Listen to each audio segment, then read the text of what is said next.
To be Black and queer is to be a danger to the world. And I think that that's beautiful. If I had to say one thing to Black, queer, and trans ancestors, it would be thank you. The whole question of lesbian, it was as if we didn't actually exist. We were just beginning as Black gays and lesbians in Toronto to really think about politically organizing. I know this house of lesbians and gays of color. It's a collective. Is our purpose to be a Black group in the queer community or a queer group in the Black community?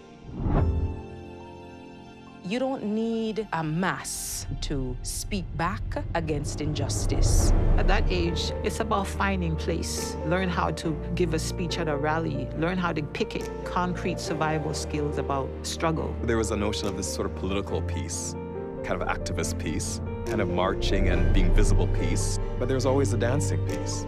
There's always a celebrating piece. Yes, I see you, brother. Bang, bang, come. Support your people in Africa. They need money. Murderer! Murderer! The place is still. Not all of us have left those spaces healthy and well emotionally. Would you like to be tested for HIV? Yes. On this day, I want to acknowledge those who have fought the good fight. This was when the epidemic was in the height. We have not honored the great, the incomparable Michelle Ross. Diva Michelle. I just want to say before I leave, I want to thank you guys for fighting for us. I am now DJ Black Cat. You're not going to act like we don't exist here. Blockorama was a vision of a group to interrupt the whiteness of pride. I wanted a church for the messy folk, affirming the multiplicities of identities that we inhabited. And that was the beginning of Black Lives Matter Toronto. It's a movement that is led by trans people. It's a movement that is led by women. Please stay. We are talking about the deaths in our communities. We are talking about underrepresentation. We are talking about a pride that is more inclusive to us all. We can come out in love and we come out and dance our dance of revolution.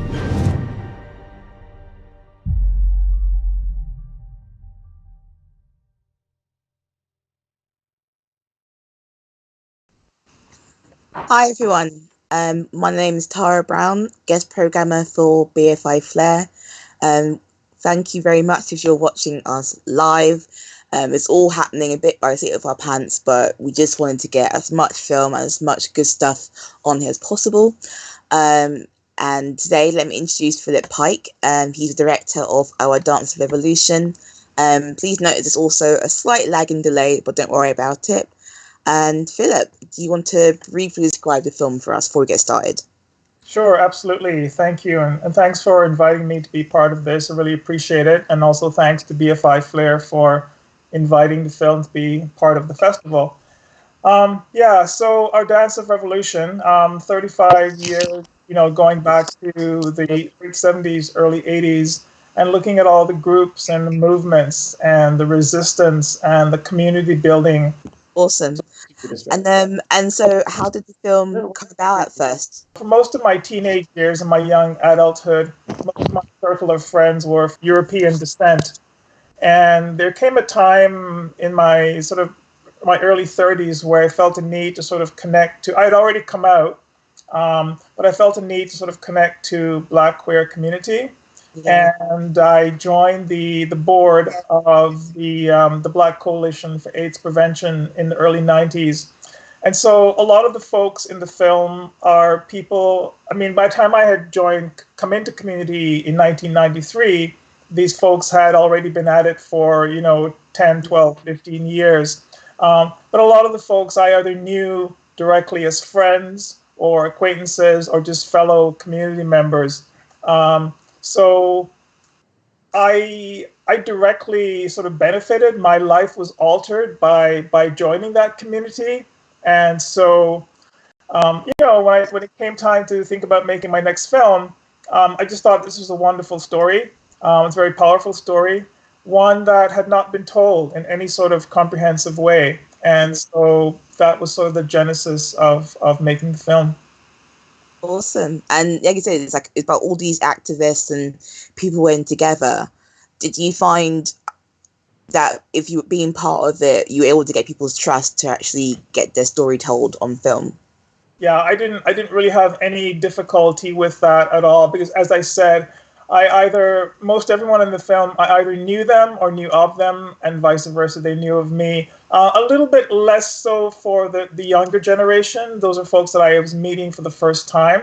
But, there was already that sort of community connection. So, sort of getting people to open up and talk and connecting. I mean, there are certain people I had to chase down. There are folks I had to hound for like a year. Oh, wow. Because a documentary, as we as filmmakers, we tend to forget how invasive, a documentary can be into someone's life.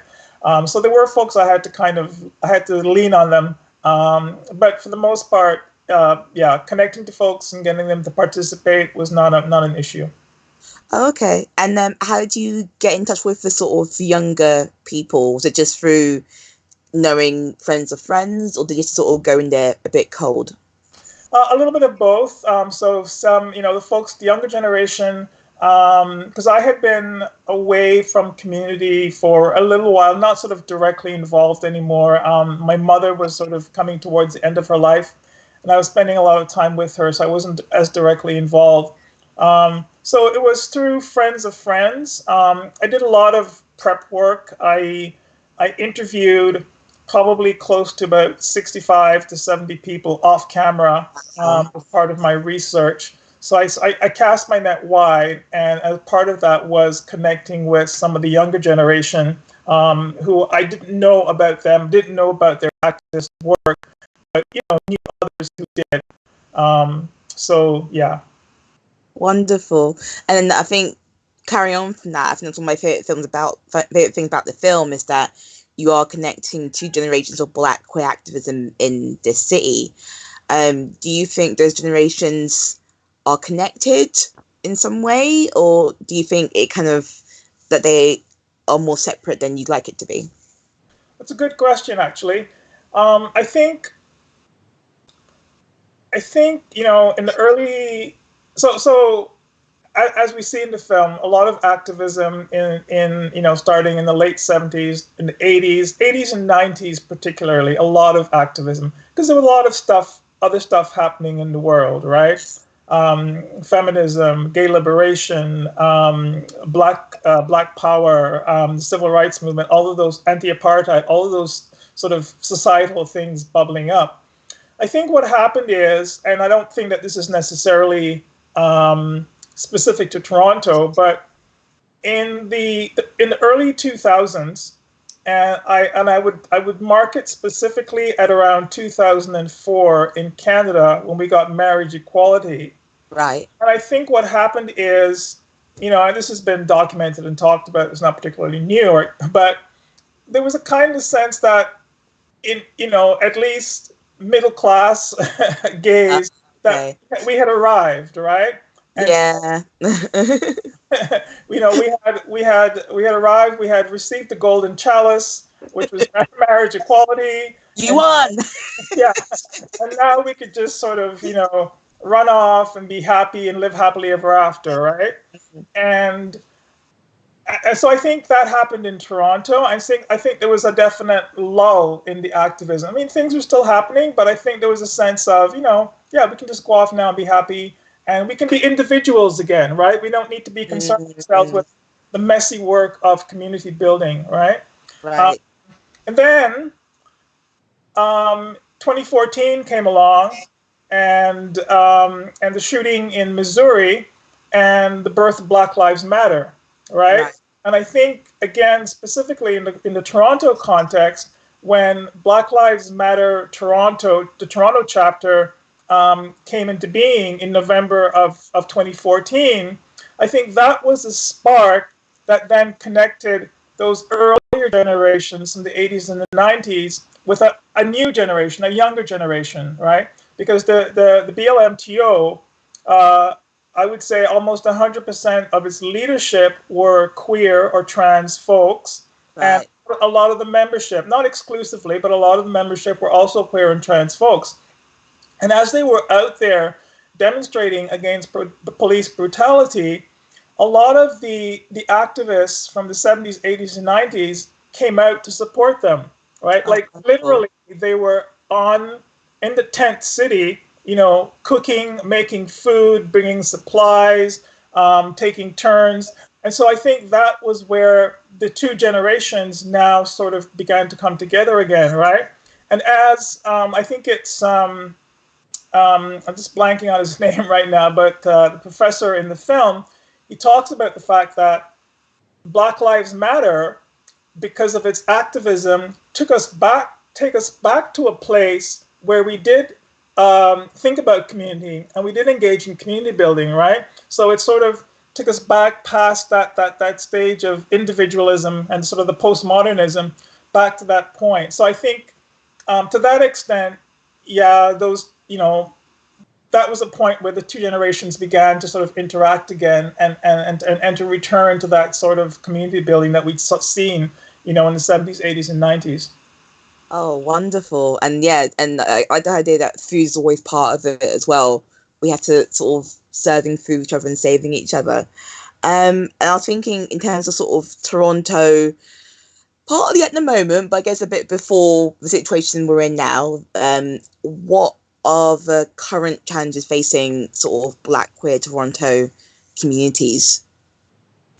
It's a fairly mature community, and as I looked at your question, I was thinking about this and just thinking of all the stuff that's happening.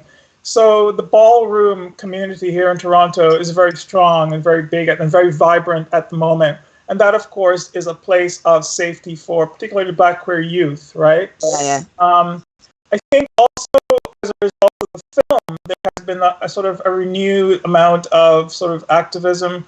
I know that, for example, I and a bunch of other folks got together and created a Black queer choir, singing group, right? And that also is working to bring generations together. And there, and I've also brought together a bunch of activists and artists, and we're also specifically thinking about creating intergenerational spaces. And I know this is one of your other questions. Yeah. I think that's actually one of the weak points is we need to intentionally and purposefully create those intergenerational spaces where folks can connect, so that the momentum is kept going, right? So in terms of, so the issues that face us now, I think it's also about the folks who are on the margins of the margins, right? So the trans folks, I think a lot of whom are, still face a lot of discrimination, death, murder, abuse. So that's an issue. But yeah, so it's some of the same issues continue. But I think there are a lot more resources now. For example, for Black queer youth, for example. But what about Black queer seniors, right? As that generation of activists, we're now heading into those senior years. That's something that we also need to begin, I think, to think about. So yeah, just having resources for the Black queer seniors definitely. Because I guess especially when you're older, you can become isolated quite easily, and then you can compound that with an intersection of Blackness and queerness. Then that can be really intense if that person's not looked into or looked out on.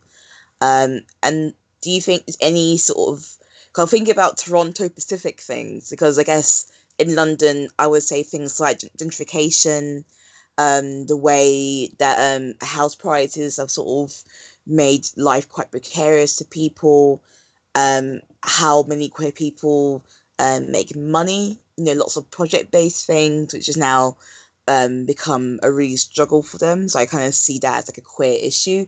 Do you recognize any of those things in Toronto specifically? Absolutely. I mean, we are going through the gentrification phase right now. I mean, house prices are ridiculously, the average price of a home in Toronto is now over $500,000. So even two people with a sort to buy anything permanent within the city. So yeah, that's definitely a huge issue. And sort of as people get pushed to the margins physically, like literally, and there's also the whole issue of artists, right? And Black queer artists and how to make a living in this economy. So absolutely, a lot of those same issues are present here. Yeah, absolutely. Thank you, Philip.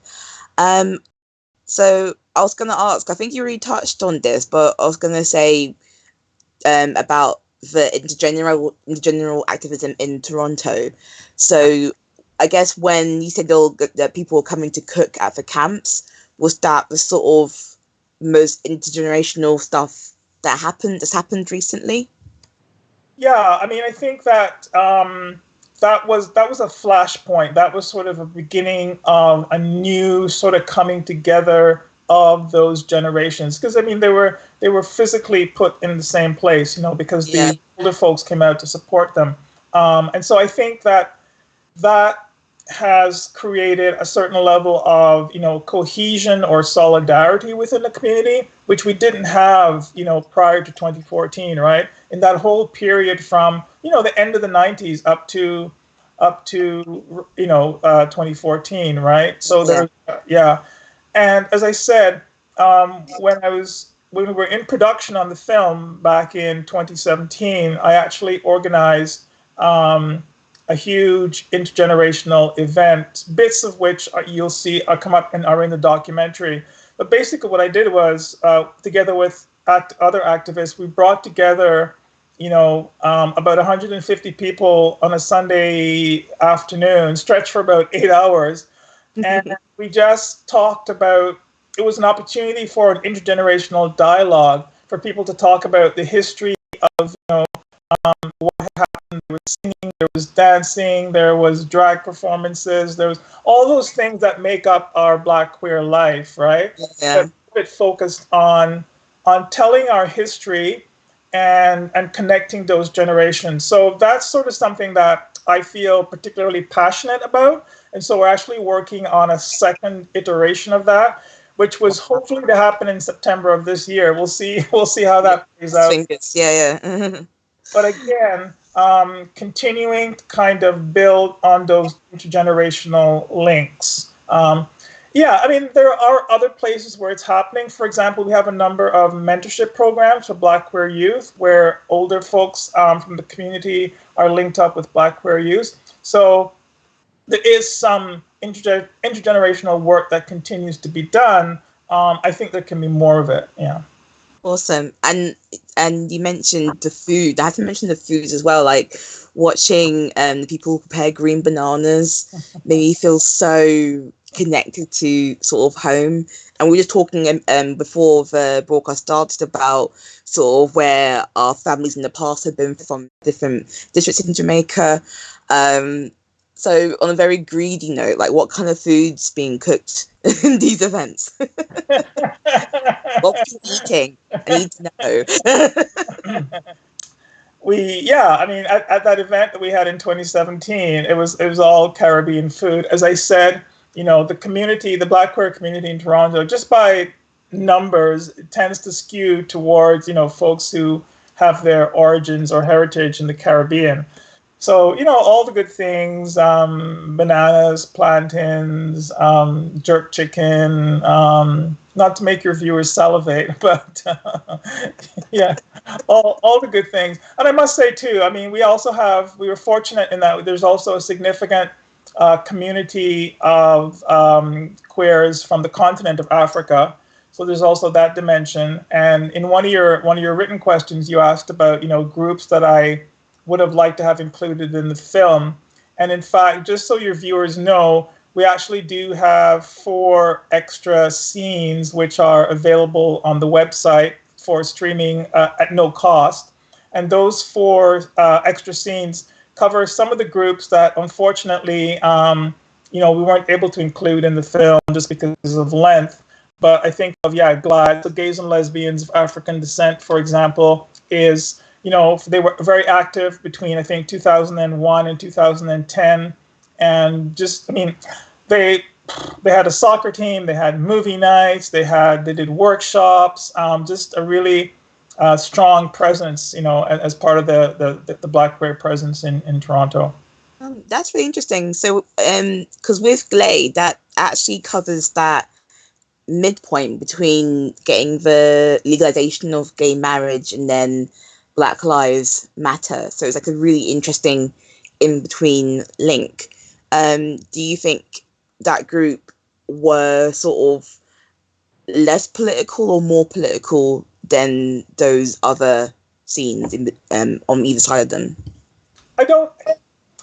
They did a lot of advocacy work. I don't think they were overtly political in the way that Black Lives Matter is, but they certainly were, very active in advocating. They did, and particularly in the continental African community, right? So reaching out to that community where they felt there was a fair bit of homophobia, and so going out and doing workshops, in community centers and having film nights and, having the soccer team. So they actually hooked up with a huge festival we have here in Toronto called Afrofest, which is the largest free African musical festival. And they actually became, the first year they kind of went in and got a little table and they had a lot of trepidation. But after about 10 years, they actually became the queer spot at Afrofest, and they were welcome, and you could go there and get your watermelon and sit under the shade and hang out with Black queer people at this huge African musical festival, so they did a lot of work, which as I say, I wouldn't call it not necessarily directly political, but community building, advocating, right? And awesome. Okay, so I've got maybe one or two more questions before we have to wrap up. So I was wondering, when the film was screened in Toronto, I know you already mentioned you did an event around it. Were there any sort of further sort of events or performances around it? What was the sort of reception, I guess, as well in Toronto, seeing this film? Yeah, we've I've had an excellent reception in Toronto. So the film premiered almost a year ago now in April of 2019 at Hot Docs. So there were 3 screenings at Hot Docs, and then there were 2 screenings in June that I organized, our production company organized. And at those, all the screenings we had Q&As, but at that particular, the screenings in June, pretty much, I think 100% of the subjects of the film were present, and we had them all up on stage, and really talking about, what it was like for them to see themselves on the screen, and what was it like to go through the whole process of making the film. And then since then, there have been a lot of screenings in Toronto. It has really been well received. For example, a theater company was putting on a play in December, and they screened the film along with sort of a workshop, because the focal point of the play was about the 2016 when Black Lives Matter stopped the Pride Parade here in Toronto. And so I think a lot of people have been using the film. It's been screened at community centers a couple of times. So it's really, I think, been well received. It's a Toronto, it's a Toronto story, but I'm very happy with the reception that we've gotten here in Toronto. A lot of screenings in the city. And I thought, great. Yeah, no, I think it's great. I think because we get this sort of oral history of these important activism and events, I think people can use that as a way to jump off into so many different kinds of subjects. So I'm really, really glad your work's been perceived so well. Do you think that there's people outside Toronto who need to see this film? Do you think queer Black people in London, for example, or Manchester or Scotland, do you think they'll also get something out of watching this film? Absolutely. I think this is a universal story. It's a story about what happens when people really step out of, their private sort of comfort zone and step up to create community. And let's be clear, community building is not easy. No. It's messy work. It's complicated work. And, but I think this is an example of folks who did it, folks who resisted, and folks who made a change and have created lasting institutions. The Black Coalition for AIDS Prevention still exists and is working today. Blockorama just celebrated a 21st anniversary last year.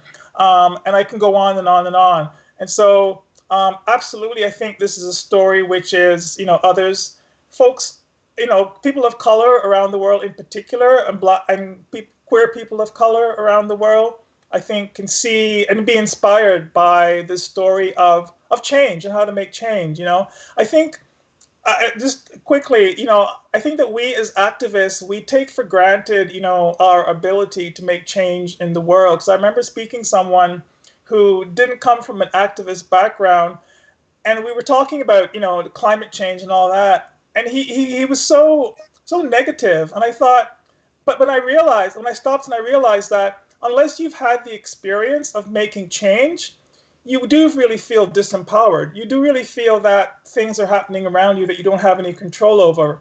But those of us who come from an activist background, we've had the experience that no, you can do something, whether it's no matter how great or how small, you can actually do something to make a change. And I think that's very empowering. And so I think it's a story that, is universal.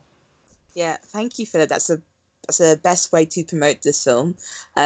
And you'll be able to watch Our Dance Revolution on BFI Player. Thank you so much, Philip, for letting us screen that film. I think, like I said, loads of people will get so many things out of it and hopefully feel empowered to do their own activism. Because it shows literally from having the house share to the parties, and from the parties doing these sort of social groups, from the social groups doing different projects and publishing and art and clubs and AIDS activism and care and aid and giving aid to each other. And, I'm sure our own communities either side of the Atlantic are doing our best in the current circumstances. And those groups have been entrenched for decades, are just sort of coming together to sort of keep us here. So I'm really glad, and I hope people can watch this at some point during the day and just sort of remember that all these small things can build up to massive change. So thank you so much, Philip. Is there anything you want to say before we end the call? No, I would just also encourage people to visit the website, so ourdanceofrevolution.com. Lots of resources there, the 4 extra scenes, the upcoming screenings, distribution info if folks want to get a copy of the film. And thank you so much for having me. And as I said at the outset, thanks to BFI for inviting the film to be part of the festival. Yes, and thank you to BFI teams trying to organise a international Skype call to be live on YouTube. Like wild, absolutely amazing. Thank you very much. Thank you. Goodbye.